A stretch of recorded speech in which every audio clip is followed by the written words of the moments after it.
4 free agents the Broncos should still consider signing.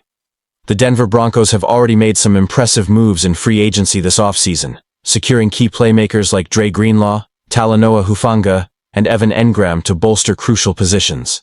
These signings signal the team's commitment to building a serious contender for 2025.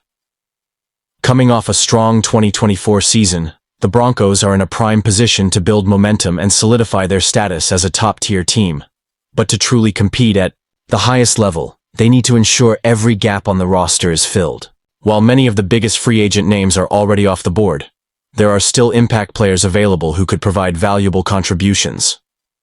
The Broncos might choose to address some needs in the upcoming draft, but there are a few free agents they should at least be discussing. Here are 4 players the team should strongly consider bringing in before the season kicks off.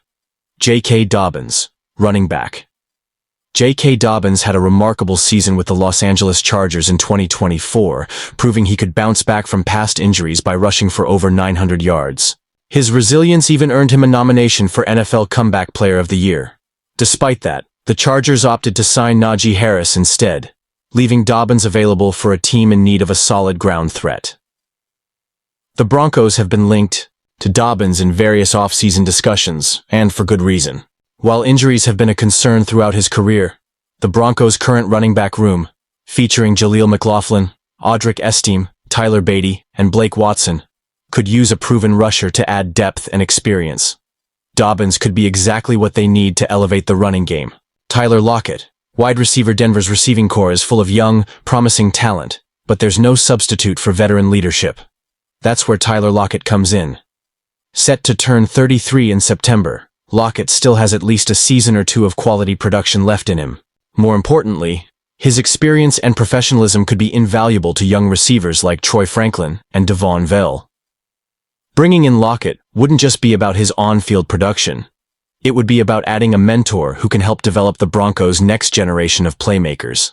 Michael Davis, cornerback with a secondary featuring Patrick Surtain II, Brandon Jones, and Talanoa Hufanga. The Broncos already have the makings of a formidable defensive backfield. However, adding veteran depth at cornerback would be a smart move. Riley Moss performed well last season, but insurance at the position is never a bad idea. The team's attempt to shore up depth with Levi Wallace last year turned out to be a disaster. Michael Davis, an 8-year NFL veteran, has built a solid career since going undrafted out of BYU in 2017. At 6'2", he brings size, experience, and reliability, qualities that would make him a much better backup option than Damari Mathis. Ryan Stonehouse, punter. If there's one move that would make a lot of Broncos fans happy, it's signing Ryan Stonehouse. A former Colorado State standout, Stonehouse has been one of the league's best punters during his 3 seasons with the Tennessee Titans. Strangely, the Titans decided not to tender him as a restricted free agent, opting instead for 35-year-old Johnny Hekker. Even more puzzling? Reports suggest the Broncos aren't showing any interest in Stonehouse. Why? If Denver isn't planning to add a punter in free agency and is instead waiting for the draft or the undrafted free agent period, that's a questionable strategy. They've navigated free agency well so far, but this decision doesn't quite add up. The Broncos have made some bold moves in free agency, but there's still room for improvement. Adding any of these 4 players could provide the depth, experience, and playmaking ability needed to take this team to the next level. As the 2025 season approaches, it will be interesting to see if Denver makes any final adjustments to solidify its roster. What do you think, Broncos fans?